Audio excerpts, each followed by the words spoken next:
नमस्कार साथियों, मैं पुनीत काशीवाला मिश्रा और आप देख रहे हैं द मानस वॉइस पर विचारों का। दोस्तों, आज दुनिया के नक्शे पर हजारों किलोमीटर दूर मिडिल ईस्ट में युद्ध चल रहा है, लेकिन उस युद्ध की आग भारत की रसोई तक पहुंच चुकी है। एक तरफ ईरान और अमेरिका के बीच तनाव बढ़ रहा है, दूसरी तरफ भारत के कई शहरों में गैस सिलेंडर के लिए लंबी लंबी लाइनें लग रही हैं। कहीं लोग सुबह 7 बजे से लाइन में खड़े हैं, कहीं ऑनलाइन बुकिंग बंद हो रही है, कहीं कालाबाजारी की खबरें आ रही हैं। इसी बीच भारत की राजनीति में इस मुद्दे पर घमासान मच चुका है। सरकार कह रही है कि कोई संकट नहीं है, लेकिन विपक्ष कह रहा है कि देश में गैस संकट शुरू हो चुका है। तो आखिर सच क्या है? क्या सच में भारत में गैस खत्म हो रही है या यह पैनिक बाइंग है? और सबसे बड़ा सवाल, प्रधानमंत्री नरेंद्र मोदी ने ईरान के राष्ट्रपति से बात करने के बाद ऐसा क्या हुआ जिससे अचानक उम्मीद जगी? आज हम आपको पूरा सच बताएंगे, लेकिन उससे पहले वीडियो को लाइक कर लीजिए, चैनल को सब्सक्राइब कर लीजिए, क्योंकि यहां हम खबर नहीं सच्चाई लेकर के सामने आते हैं। दोस्तों, सबसे पहले समझिए कि आखिर भारत में यह संकट क्यों दिख रहा है। मिडिल ईस्ट दुनिया का सबसे बड़ा तेल और गैस का क्षेत्र है। दुनिया के लगभग 40% तेल टैंकर एक बेहद महत्वपूर्ण समुद्री रास्ते से गुजरते हैं, जिसका नाम है हॉर्मुज स्ट्रेट। यही रास्ता ईरान के पास से गुजरता है, और जब इस क्षेत्र में युद्ध होता है तो सबसे पहले तेल और गैस की सप्लाई प्रभावित होती है। यही अभी हो रहा है। कई देशों के जहाज समुद्र में फंसे हुए हैं। भारत के भी 28 जहाज इस इलाके में फंसे हुए बताए जा रहे हैं। इन जहाजों में 700 से ज्यादा भारतीय मौजूद भी हैं। इसका सीधा असर भारत की ऊर्जा सप्लाई पर पड़ता है, क्योंकि भारत अपनी जरूरत का 85% कच्चा तेल विदेश से ही आयात करता है, और एलपीजी का भी करीब आधा हिस्सा इंपोर्ट पर निर्भर है। यानी मिडिल ईस्ट में संकट तो भारत में भी असर लगभग तय है। अब बात करते हैं ग्राउंड रियलिटी की, सच्चाई की, कि भारत में हो क्या रहा है। भारत के कई शहरों में ऐसी तस्वीरें सामने आई है जहां लोग गैस एजेंसियों के बाहर लंबी लाइन में खड़े हैं। कहीं 1 किलोमीटर लंबी लाइन, कहीं सुबह से इंतजार, कहीं ऑनलाइन बुकिंग नहीं हो रही है, और कहीं सिलेंडर ब्लैक में भी बिक रहा है। कुछ जगहों पर सिलेंडर की कीमत 2000 तक बताई जा रही है। हालांकि सरकार का दावा है कि गैस की कोई कमी नहीं है।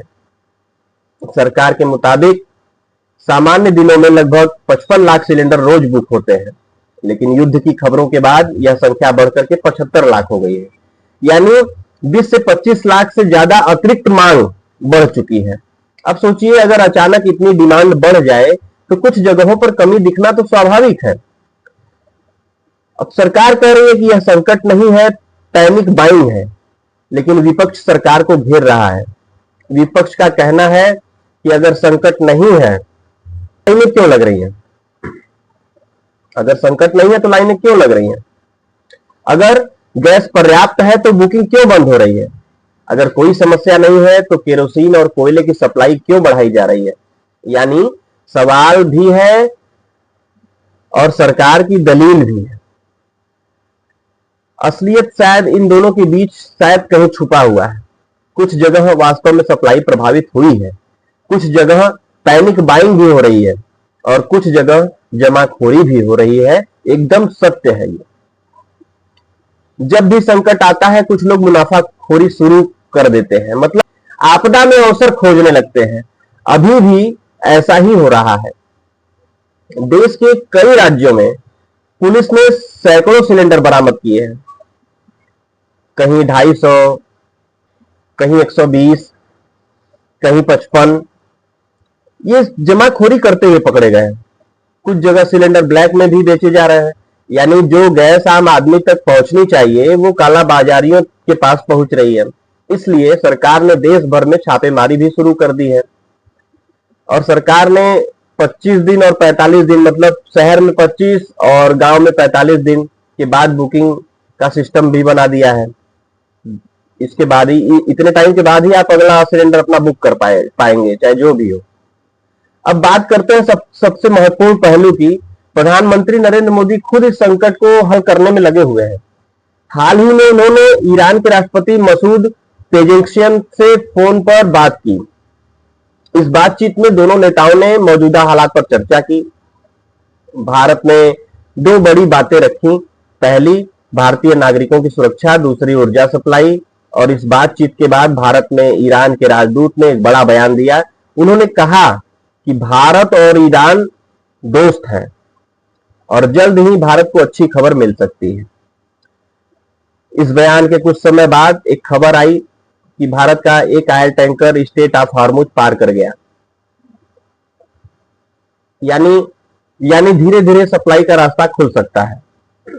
अगर ऐसा हुआ तो भारत में गैस संकट की आशंका कम हो जाएगी।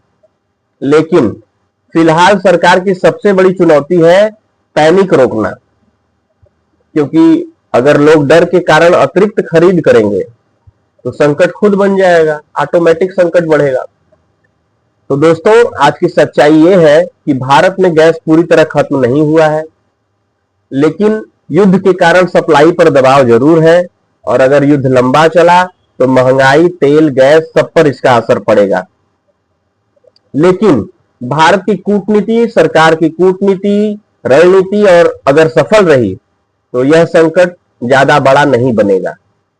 लेकिन सबसे जरूरी है अफवाहों से हम सभी देशवासियों को बचना होगा, क्योंकि कई बार संकट से ज्यादा संकट की अफवाह नुकसान करती है।